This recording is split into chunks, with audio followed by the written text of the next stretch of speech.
with messages of hope. Sightings has in its possession authenticated Defense Department memoranda, which state in no uncertain terms that military personnel sighted UFOs over 3 different nuclear weapons storage facilities in 1975. At least one missile was compromised by what one DoD memo describes as clear intent.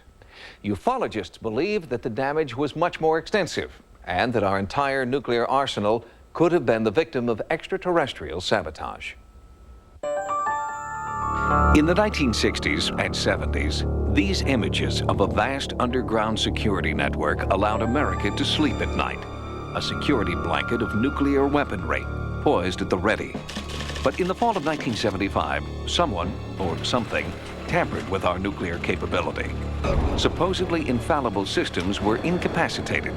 An unknown force was at work. Military personnel observed it, but could not stop it.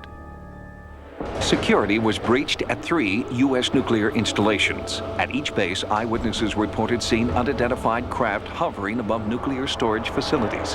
The speed it took off with, I've seen F-16s fly high rates of speed. And this was here and gone from a dead still hover.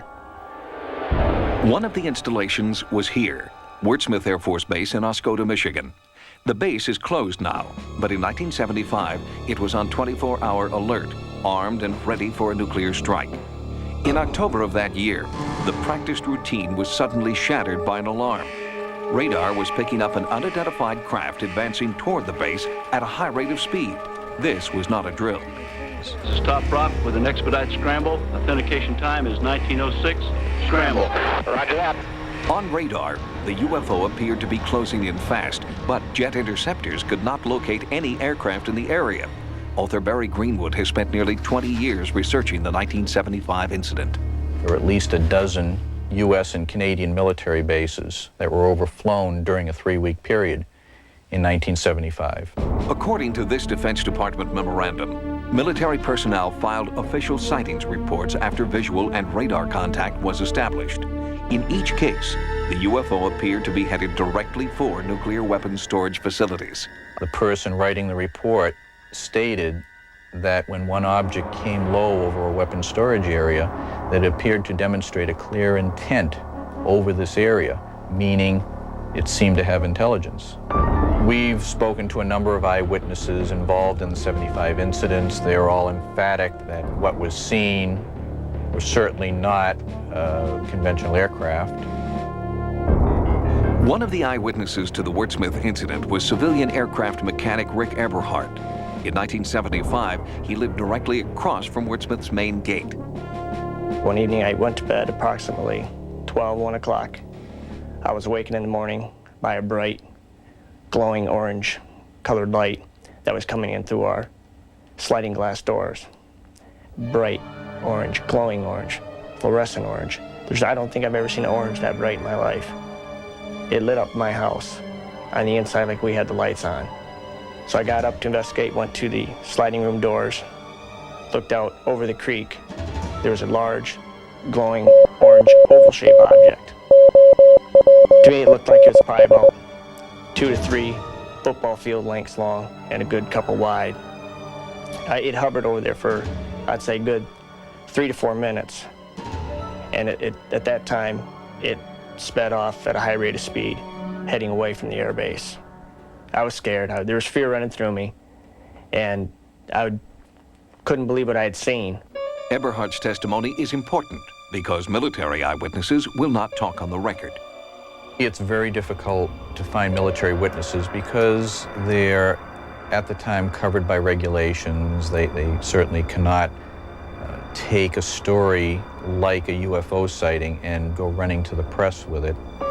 And I decided, along with several other researchers, to file Freedom of Information requests with the Pentagon, with the Air Force, with the bases involved to find out if there was some documentation as to what was occurring over these bases. And the Pentagon had advised the bases to invoke a Security Option 3 alert. According to this Air Force document, the high-level security alert was ordered because, quote, penetration of sensitive areas during the hours of darkness have prompted the implementation of Security Option 3 at our northern tier bases, unquote. Sightings had occurred at Malmstrom, Wurtsmith, and Loring Air Force bases. The reason this is so significant and interesting is that they seem to be focused on atomic weapons and some mysterious objects, which they call mystery helicopters.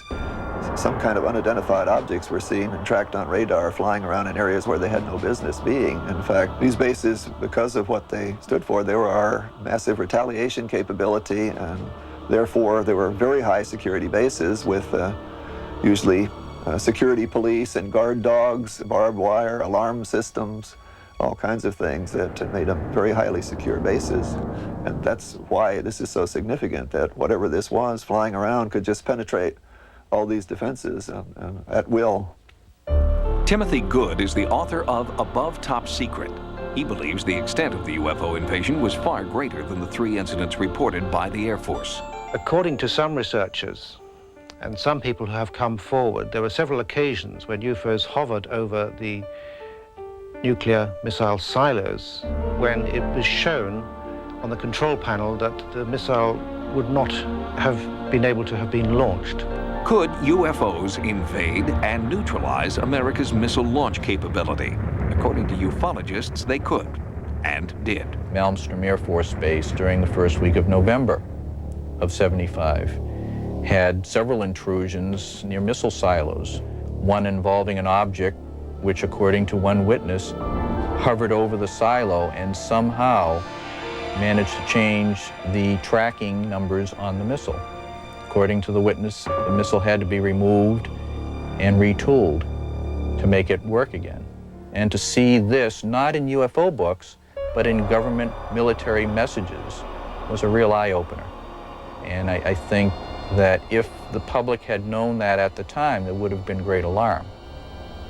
To the Air Force, Wurtsmith is a dinosaur whose extinction was made possible by the end of the Cold War. To ufologists, it's a silent reminder that UFOs have been among us and that their intent is clear. So it's not the first time in UFO history, it won't be the last. There are lots of cases where these things were real and unexplained and flying in and out of these top security areas at will, and they had no control over it. This would cause them a serious problem. They can't say, we're defending you. They just can't. You know, it's beyond their capability, and they shouldn't be held to blame for this. I just wish they would be a little more candid about, with the public, about what goes on in these cases. The United States Air Force continues to deny allegations that the 1975 sightings incapacitated our nuclear defense systems. But they do not deny that there was clear intent displayed by UFOs flying over Wurtsmith, Loring, and Malmstrom Air Force bases.